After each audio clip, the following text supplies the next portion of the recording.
Jadi, salam Bapak Ibu Saudara semua, perkenalkan nama saya, Novi, saya memang terlahir dari, keluarga Kristen, tetapi saya kurang sedikit beruntung karena, keluarga saya, mama dan papa saya, bercerai pada saat saya masih kecil, bahkan masih umur 4 bulan.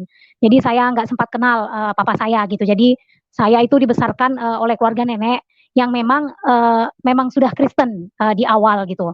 Jadi seiring perjalanannya waktu, eee, di mana di masa-masa remaja gitu kan saya sedang mencari jati diri, kalau bahasanya orang sekarang gitu, cari jati diri gitu. Jadi saya, eee, puji Tuhan saya nggak pernah terjerumus dengan hal-hal yang tidak baik, bahkan saya mencari Tuhan gitu, sehingga pengenalan saya akan Tuhan pada saat masih remaja pun saya sudah mengenal Tuhan gitu.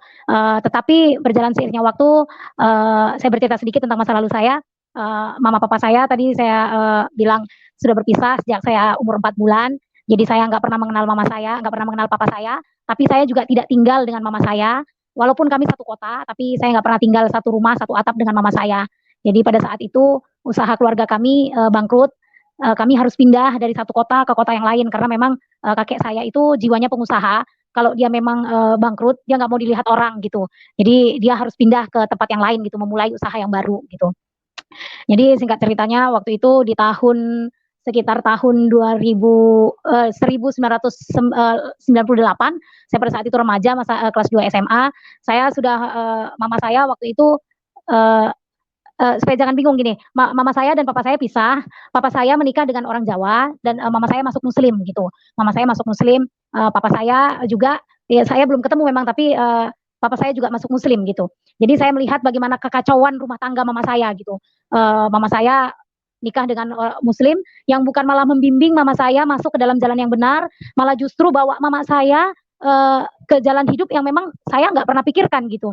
Mama saya terlibat narkoba, suaminya sendiri yang mengajak dia memakai narkoba gitu. Jadi saya sempat sempat, agak agak bimbang, jujur saya dari dulu itu malu kalau teman-teman saya tahu saya adalah anak korban perceraian gitu, saya malu gitu, saya nggak pernah bilang sama teman-teman saya bahwasanya mama saya dan papa saya, sudah berpisah. Kalau ada teman tanya gitu, saya bilang, "Mama saya tinggal di Kota Malang, saya nggak mau tinggal di sana," gitu. Jadi saya maunya tinggal sama nenek, saya nggak pernah bilang orang tua saya bercerai gitu. Jadi pada saat itu, papa tiri saya, bekerja di bea cukai.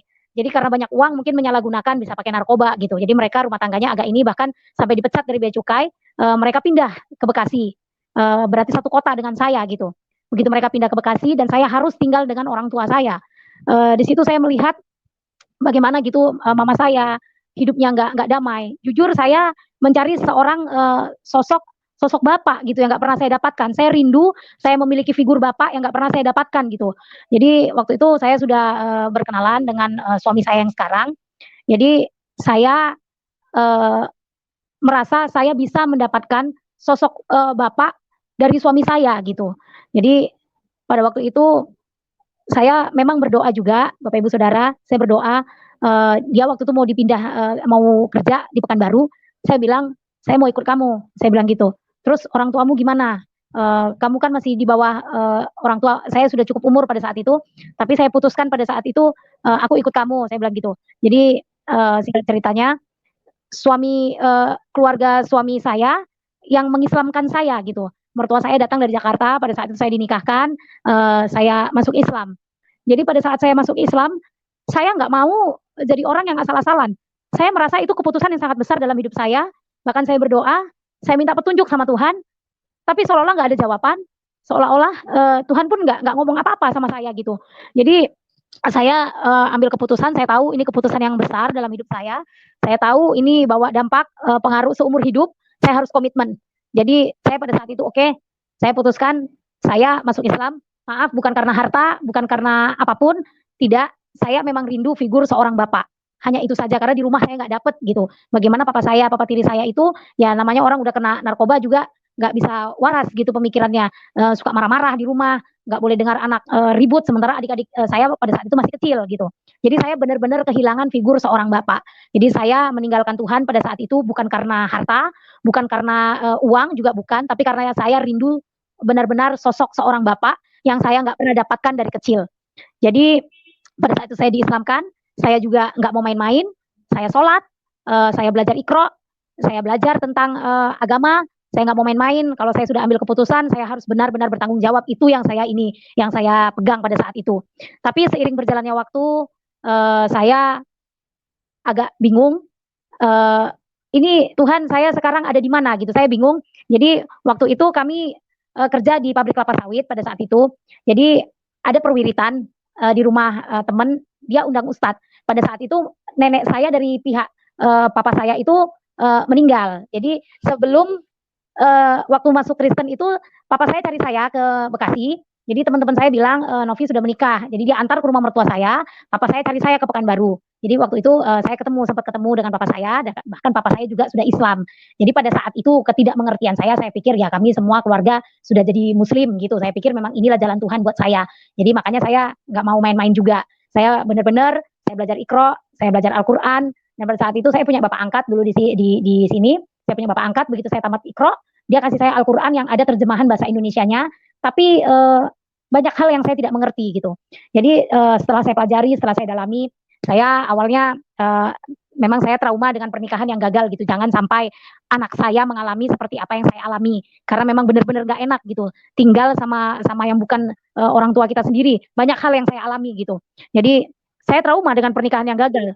Tetapi justru di sini yang menjadi panutan di agama Muslim ini Muhammad, kok istrinya banyak ya? Saya di situ sudah mulai agak bingung, bukan agak, ya memang bingung jadinya. Kalau guru itu kan digugu dan ditiru gitu. Jadi kalau gurunya istrinya banyak, berarti muridnya bisa lebih banyak. Karena ada juga pepatah bilang guru kencing berdiri, muridnya kencing berlari, seperti itu kan. Jadi saya bingung. Saya dalami, saya pelajari, saya coba gitu pelajari, saya kupas. Saya bingung, nggak apa-apa asal adil. Itu alasannya. Saya berpikir gini, adil ini dalam hal adil apa? Bisakah kita manusia yang tempatnya salah dan dosa, tempatnya kita silap, bisa adil seadil-adilnya? Sekarang saja saya punya 3 orang anak, saya mengasihi mereka tiga-tiganya, saya bilang saya nggak pilih kasih. Tapi nggak dipungkiri, setipis kulit bawang pasti ada perbedaan. Jadi di situ saya sudah mulai, ini sepertinya Tuhan, coba singkapkan dulu Tuhan sekarang ini tempatku betul, benar atau tidak gitu. Satu poin itu, saya trauma dengan pernikahan, tetapi Muhammad istrinya banyak, saya bingung gitu. Ini ajaran apa ini gitu, seolah-olah membenarkan hanya untuk memuaskan nafsu, tapi membenarkannya dengan sebuah ajaran. Saya rasa ini bukan ajaran, tapi suatu penyesatan, Bapak Ibu Saudara. Jadi saya sudah mulai seperti orang berada di persimpangan. Jadi ditambah lagi pada saat itu waktu nenek saya meninggal, saya bilang sama Pak Ustadz, Pak boleh nggak kalau misalnya saya nanti minggu depan gilirannya wiridnya di rumah saya, tapi suma ila arwahinya itu saya sebutkan nenek saya yang sudah meninggal baru-baru ini, tetapi nenek saya itu masih Kristen. Pak Ustadznya bilang dengan tegas, oh nggak bisa, haram hukumnya. Di situ hati saya sedih. Kalau di agama saya yang dulu Tuhan mengajarkan tentang kasih, siapapun, mau satu agama, mau di luar agama, nggak pandang suku, nggak pandang dari mana, orang kaya kah, orang miskin, semua sama di mata Tuhan, semua kita makhluk ciptaan Tuhan gitu. Kok ini berbeda ya? Saya sudah mulai lagi bimbang, Bapak Ibu Saudara.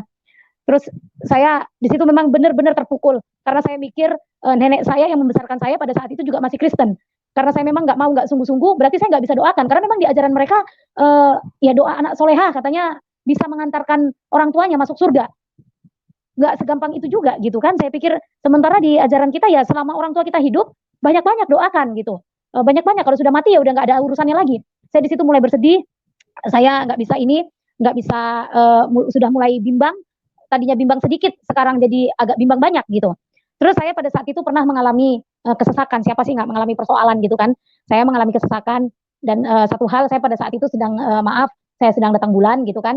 Mau sholat pun nggak bisa gitu. Mau apapun nggak bisa, memang nggak boleh gitu kan. Jadi saya berpikir saya nggak bisa datang sama pencipta saya yang tadinya di agama saya ngajarin Tuhan itu hanya sejauh doa gitu kan.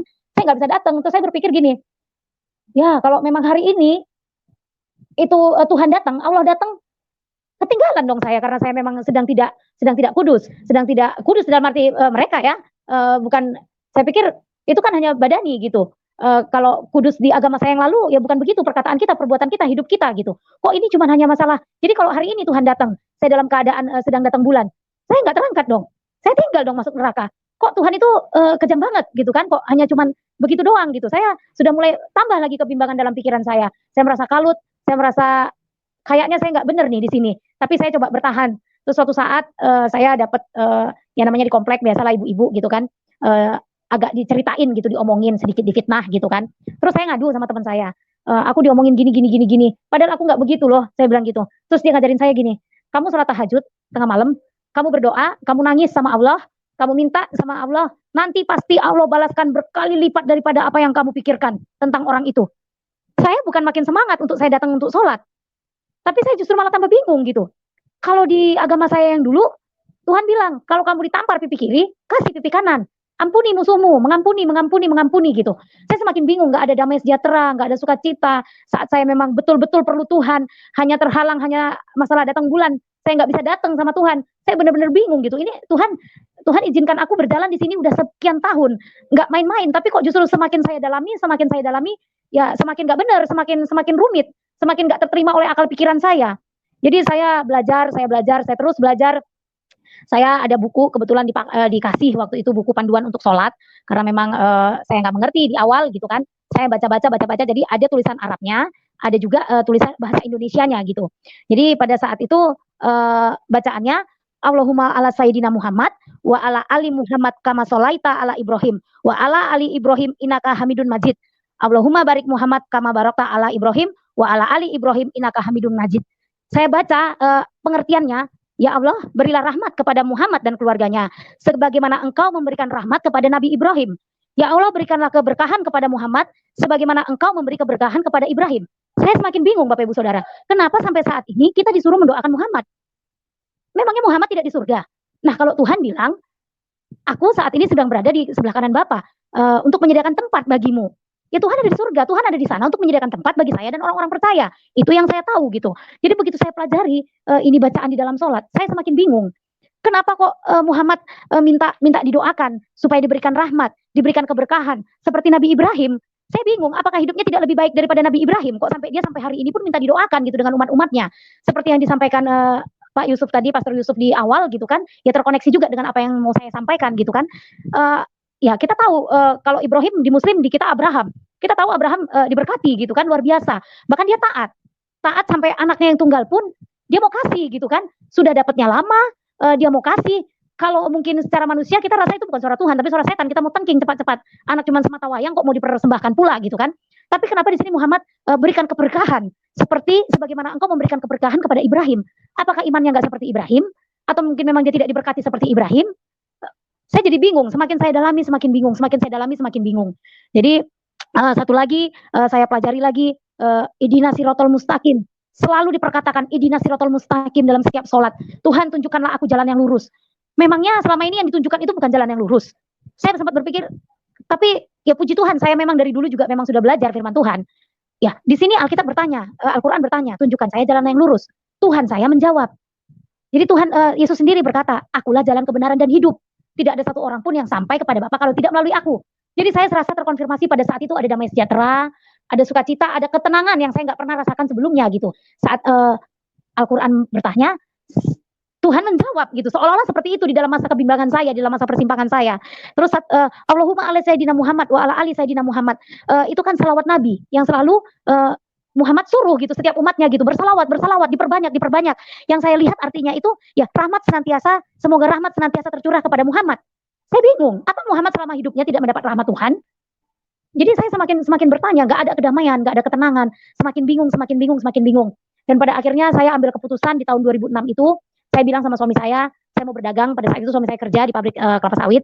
Saya bilang sama suami saya mau berdagang, saya mau pergi, saya nggak mau tinggal di komplek, saya mau pergi berdagang, saya bilang gitu. Dan suami juga izinkan. Itu hanya sebenarnya ya cuman dalih saya aja supaya saya nggak terikat dengan peraturan-peraturan yang ada di situ gitu kan. Ya memang di sana ya setiap ibu-ibu, setiap hari Kamis itu harus ada perwiritan ibu-ibu, ya harus ikut gitu. Saya udah mulai jengah gitu karena dibilang nggak boleh mendoakan yang tidak beragama seiman gitu, muslim gitu. Saya sudah mulai ini, saya ambil keputusan tahun 2006, kami keluar, kami resign dari pekerjaan, kami berusaha berdagang sendiri, kami usaha.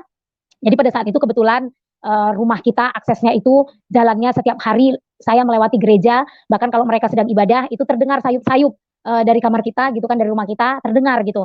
Saya memang setiap lewat, saya punya kerinduan, saya bilang gini, Tuhan, aku rindu di situ. Tuhan, aku rindu di situ. Tapi aku nggak tahu Tuhan gimana caranya aku bisa ke situ.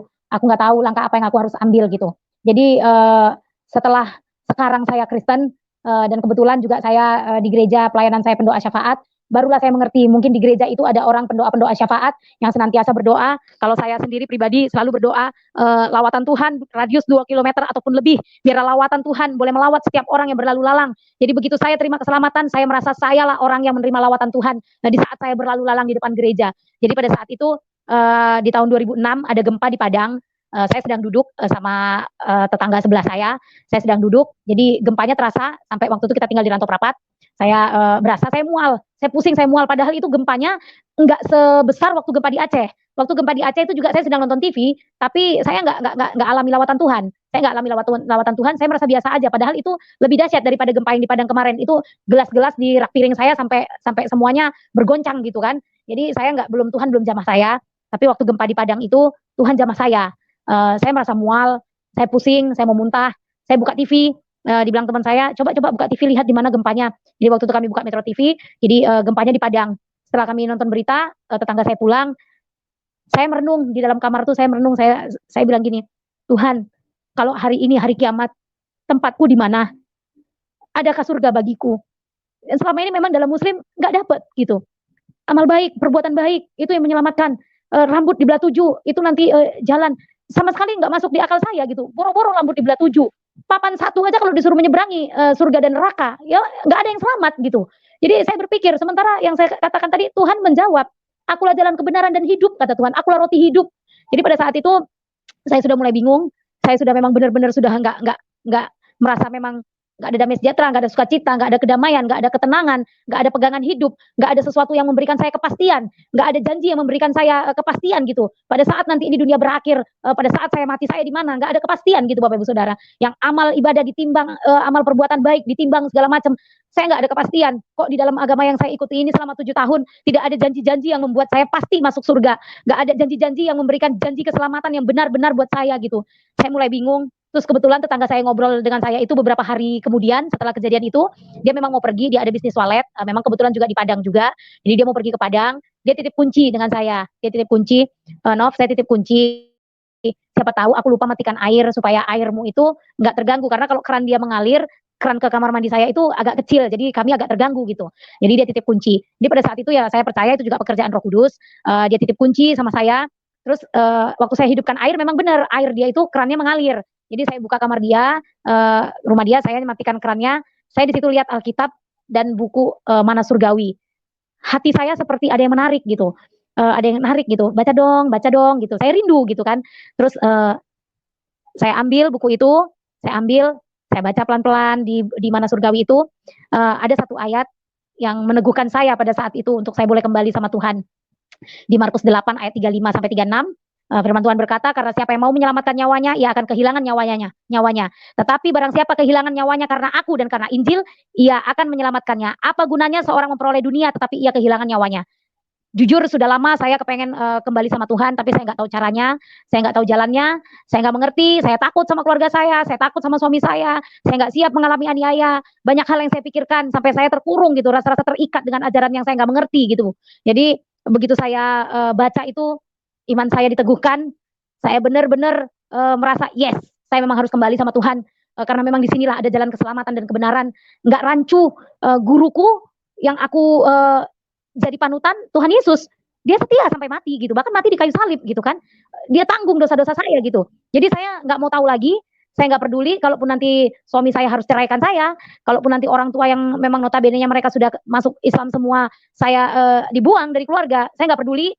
Saya kunci kamar, saya berdoa, saya bilang, Tuhan, aku mau terima Engkau sebagai Tuhan dan Juru Selamat dalam hidupku. Tapi pada saat itu, saya tahu ada kuasa-kuasa kegelapan yang memang tidak suka mengintimidasi saya. Pada saat itu, saya merasa saya ada seperti di pusara air, saya berputar-putar, seperti ditarik dalam kegelapan gitu. Akhirnya saya menangis, Tuhan, aku nggak kuat, aku takut mati di tempat, atau saya pingsan, suami saya pulang gitu kan. Jadi saya takut pada saat itu, saya belum saya buka pintu, saya nangis, saya baca lagi firman Tuhan. Jadi apa yang saya pikirkan itu terkonfirmasi hari itu juga Bapak Ibu Saudara. Jadi terkonfirmasi begitu saya baca di Markus 8 ayat 35 sampai 36. Tuhan bilang siapa yang mau menyelamatkan nyawanya, artinya saya tidak siap untuk terima aniaya. Seperti itu yang saya pikirkan. Tapi saya baca lagi Alkitab itu punya tetangga saya dapatkan ayatnya di Markus 10 ayat 29 sampai 30. Jawab Yesus, aku berkata kepadamu, sesungguhnya setiap orang yang karena aku dan Injil meninggalkan rumahnya, saudaranya laki-laki atau saudaranya perempuan, ibu bapaknya, anak-anak atau ladangnya, orang itu sekarang pada masa ini juga akan menerima kembali 100 kali lipat. Iman saya diteguhkan Bapak Ibu Saudara. Jadi saya semakin kuat, saya nggak mau lagi kompromi, saya nggak pikirin suami saya nggak pikirin anak saya nggak pikirin keluarga saya. Pokoknya yes, saya mau terima Tuhan. Itu aja yang jadi pikiran saya pada saat itu.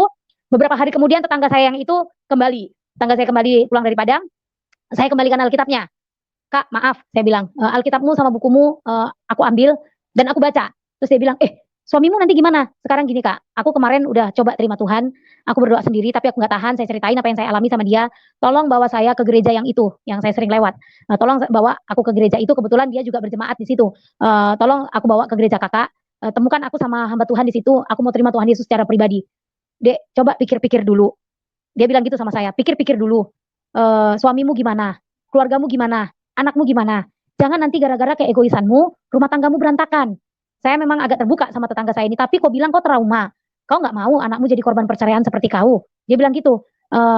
Saya nggak bisa lagi pikir-pikir, saya tetapkan iman saya sampaikan apa yang saya rasakan sama dia. Kak, aku dapatkan firman Tuhan seperti ini, seperti ini, seperti ini. Saya sampaikan di Markus 8 dan Markus 10 tadi sama tetangga saya. Ya udahlah kalau memang itu keputusanmu, ayo aku antar, dia bilang gitu. Jadi kami siapkan waktu, saya datang ke gereja, saya utarakan sama hamba Tuhan di sana, sama gembala di sana. Saya bilang, Pak, saya mau dipimpin, saya mau dibimbing, saya mau terima Tuhan Yesus. Saya ceritakan latar belakang saya pada gembala di situ pada saat itu.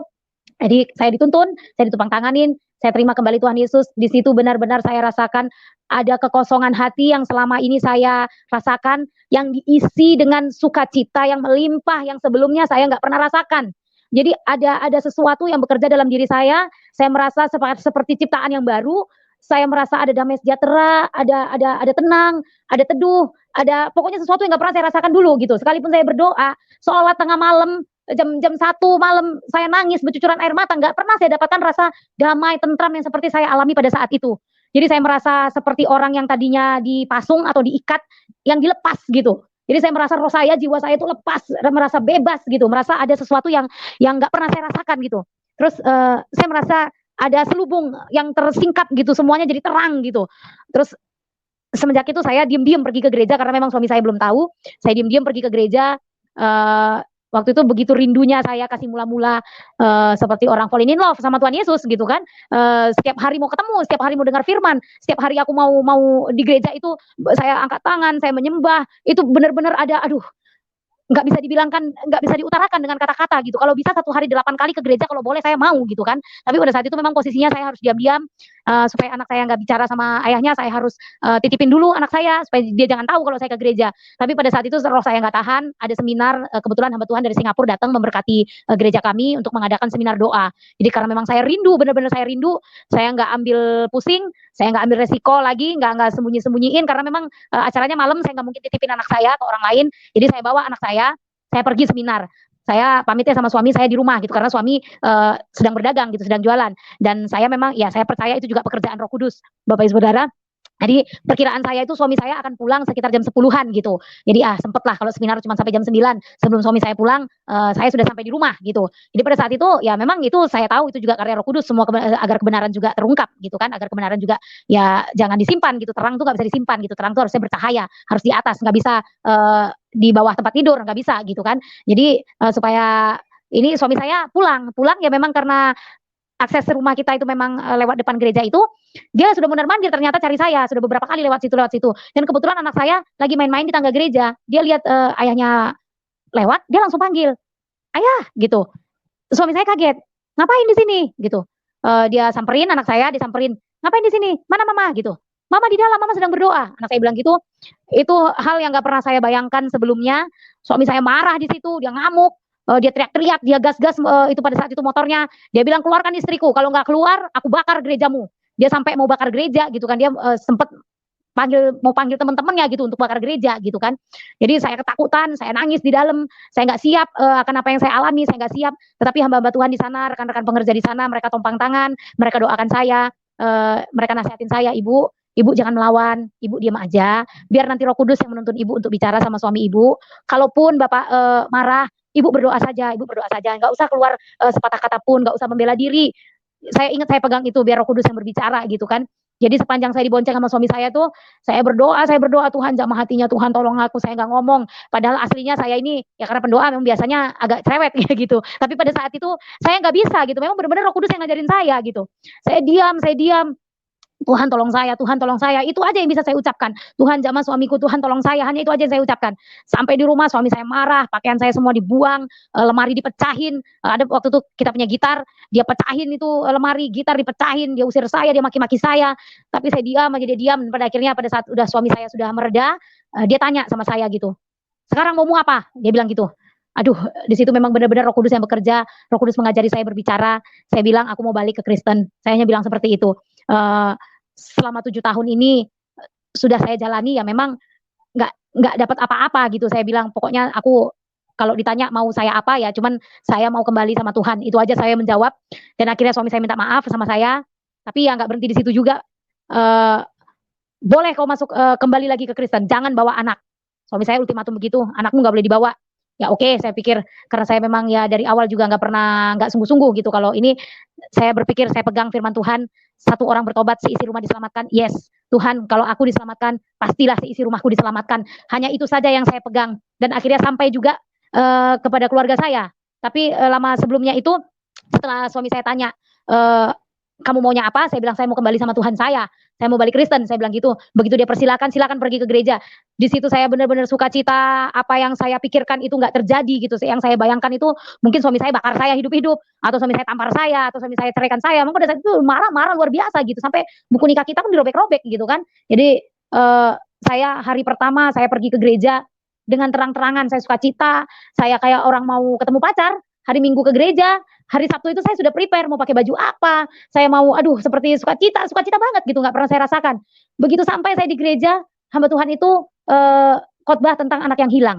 Nah sebelum saya ambil keputusan untuk saya kembali sama Tuhan, banyak gitu intimidasi yang saya terima dari teman-teman gitu, teman-teman berdagang, teman-teman sekeliling saya, banyak intimidasi yang saya terima. Saya dibilang kafir, saya dibilang mempermainkan agama, saya dibilang mati juga nggak bakalan diterima bumi, macam-macam intimidasi itu yang melemahkan iman saya gitu. Tapi begitu saya pada saat itu suami saya izinkan saya pergi ke gereja, itu hamba Tuhan firman Tuhan pada saat itu tentang anak yang hilang. Semakin diteguhkan lagi iman saya, yes Tuhan, aku bukan orang kafir, aku bukan orang buangan, tapi aku anak Tuhan yang hilang, yang Tuhan izinkan saya berjalan selama 7 tahun untuk saya boleh mencari kebenaran dan mencari Tuhan, dan akhirnya Tuhan singkapkan, saya kembali sama Tuhan, dan seisi surga pasti bersorak-sorai karena saya kembali. Itu yang saya imani, jadi saya nggak peduli orang mau bilang saya kafir, orang mau bilang saya mempermainkan agama, saya nggak peduli lagi. Yang saya pegang, yes, aku anak yang hilang. Bahkan firman Tuhan di situ bilang, ya bapaknya menyediakan lembu yang tambun, disediakan pesta. Saya yakin gitu, surga bersorak-sorai karena saya berharga di mata Tuhan, karena saya memang benar-benar dari awal Tuhan sudah pilih saya gitu. Jadi semakin teguh iman saya merasa dengan bangganya saya, nih anak yang hilang nih, bapakku di surga bersorak-sorai, bahkan malaikat pun bersorak-sorai. Saya balik lagi, saya anak yang hilang, saya bukan orang kafir, saya bukan orang yang mempermainkan agama, saya merasa sukacita pada saat itu, tapi ada harga yang harus saya bayar gitu untuk saya boleh mengalami lebih lagi kasih Tuhan. Begitu sampai saya di rumah, saya dapat kabar papa saya meninggal. Jadi begitu pulang gereja, bilang kita pulang ke Medan, papa meninggal gitu. Pada saat papa saya sakit jantung, nggak sempat dirawat, memang meninggalnya juga sangat-sangat mendadak. Jadi pada saat itu saya pulang ke Medan, saya dilema lagi gitu kan, karena memang di Muslim harus menyolatkan gitu kan orang tua saya gitu kan. Tapi saya sudah terima Tuhan gitu. Terus ya itulah puji Tuhannya karena selama ini memang ya di Kristen itu memang ya ajaran itu memang ajaran kasih gitu yang diajarkan gitu kan. Saya nggak peduli. Yang saya tahu saya berdoa sama Tuhan saya yang sekarang gitu. Jadi di situ kebetulan memang nenek tiri saya itu sudah haji gitu. Jadi dia bilang anak-anak nggak boleh beranjak dari sini setelah papa saya selesai dimakamkan. Anak-anak nggak boleh beranjak dari sini karena begitu 7 langkah kalian beranjak nanti ada siksa kubur sama papa kalian. Di situ saya merasa sedih gitu karena saya sudah terima Tuhan, saya sudah terima keselamatan dan saya berharap juga keluarga saya, orang-orang yang saya kasihi juga boleh terima keselamatan gitu. Tapi begitu besar harga yang harus saya bayar untuk saya boleh melihat kebenaran itu gitu. Saya semakin diteguhkan, saya melihat bagaimana cara orang muslim gitu dikuburkan gitu. Saya lihat papa saya sendiri gitu. Kok ada siksa kubur ya? Saya berpikir seperti itu. Kalau kita ya Tuhan bilang sangat berharga kematian orang-orang yang dikasihi gitu kan. Kalau saya kembali saat ini pun saya mati pasti saya sudah berada di pangkuan Tuhan gitu kan. Itu iman kita gitu kan. Saya sedih di situ, benar-benar sedih, tapi saya ya udahlah saya bersyukur gitu kalau saya ya sudah Tuhan, selamatkan gitu. Jadi banyak hal-hal di situ yang merasa saya janggal gitu. Nenek saya nyampaikan, beberapa hari kemudian gitu katanya badannya sakit-sakit, "Ini udah datang nih siksa kubur nih sama papa kalian ini, udah sakit semua badan nenek," sampai seperti itu gitu. Terus pada saat di pemakaman mereka baca-bacakan, ayat-ayat yang ya menurut saya nggak masuk logika gitu, dibacain gitu, kalau malaikat bertanya, "Siapa Tuhanmu? Apa agamamu?" Lucu juga gitu kan, malaikat bertanya, memangnya selama ini malaikat apa kerjanya? Nggak tahu kita agamanya apa, nggak tahu siapa Tuhan kita gitu kan. Banyak hal-hal janggal gitu kan, jadi semakin meneguhkan iman saya nggak mau, saya mati nggak di dalam Tuhan, saya nggak mau gitu. Saya nggak mau saya binasa di luar Tuhan, saya nggak mau gitu. Jadi semakin diteguhkan iman saya, jadi seiringnya berjalan waktu, saya tetap sungguh-sungguh, bahkan, nenek saya membesarkan saya, begitu saya kasih tahu, saya sudah Kristen pada saat itu beliau juga nggak terima, takut gitu, takut saya diceraiin, takut keluarga suami saya menolak saya, dia takut gitu. Tapi karena sudah banyak hal-hal yang Tuhan teguhkan dalam hidup saya nggak takut gitu. Ya sudah biarkan aja gitu. Kalau memang aku mau diceraikan, ceraikan aja lah. Kalau memang keluarga aku nggak mau terima lagi, ya sudah nggak apa-apa. Saya gitu. Cuman yang saya pegang di Markus tadi, setiap orang yang kehilangan aku karena Injil, kehilangan sanak saudara karena aku dan Injil kata Tuhan, dia akan mendapatkan 100 kali lipat. Ya memang iya, keluarga kita buang kita kok. Keluarga saya, terkhususnya keluarga suami, ya memang ya mereka buang, tapi Tuhan kirimkan saudara-saudara seiman yang benar-benar gitu, mensupport kita gitu kan, secara rohani, ya Tuhan gantikan gitu. Jadi sukacita yang nggak tergantikan itu Tuhan gantikan semuanya. Jadi saya berjalan hampir setahun, di tahun 2007, tahun 2007 itu doa saya dijawab Tuhan, anak saya boleh Kristen, dan suami saya juga terima mujizat dari Tuhan, akhirnya dia diselamatkan, dan karena satu firman Tuhan, satu ayat aja yang saya pegang, ya begitu dahsyat dan luar biasa Tuhan bekerja atas keluarga kita, dan hari ini pun mama saya yang tadinya muslim, adik-adik saya yang tadinya muslim, puji Tuhan, Tuhan juga selamatkan, mereka sekarang juga semuanya sudah Kristen, bahkan sudah menjadi pelayan-pelayan Tuhan. Jadi saya bersyukur, kalaupun ada orang yang tadinya menghujat saya nggak peduli, sekarang saya ada di dalam Tuhan, dan saya ambil komitmen, saya nggak akan gantikan Tuhan dengan apapun saya nggak akan gantikan. Sosok Bapak yang tidak bisa saya temukan itu saya dapatkan dalam Tuhan Yesus di saat saya hari pertama terang-terangan saya pergi ke gereja, terkoneksi tentang khotbah tentang anak yang hilang. Jadi sekarang dalam keadaan apapun, saya mau lagi datang bulan, saya belum mandikah, atau saya sedang di kamar mandi, atau saya sedang dalam keadaan di ketakutan, nggak ada hal yang menghalangi saya untuk saya datang sama Tuhan. Saat saya sedih, saya tinggal lipat tangan, saya tinggal berdoa. Saat saya mungkin sedang ketakutan, saya nggak harus cari air atau apa, saya tinggal berdoa sama Tuhan. Saat saya dalam kesesakan, ya saya tinggal datang sama Tuhan, karena memang Tuhan yang saya sembah itu ya memang nggak jauh gitu, sebatas ya hanya sejauh doa aja gitu. Dan saya sudah benar-benar saya terima gitu setiap janji-janji Tuhan yang saya sembah, Tuhan yang benar ini, ya Tuhan memang jawab gitu. Ya memang ikut Tuhan nggak ada yang mudah, ada tantangan, ada persoalan, tapi bagaimana saya rasakan penyertaan Tuhan dalam kehidupan saya itu luar biasa. Jadi inilah kesaksian saya, biarlah kesaksian saya boleh kiranya memberkati Bapak Ibu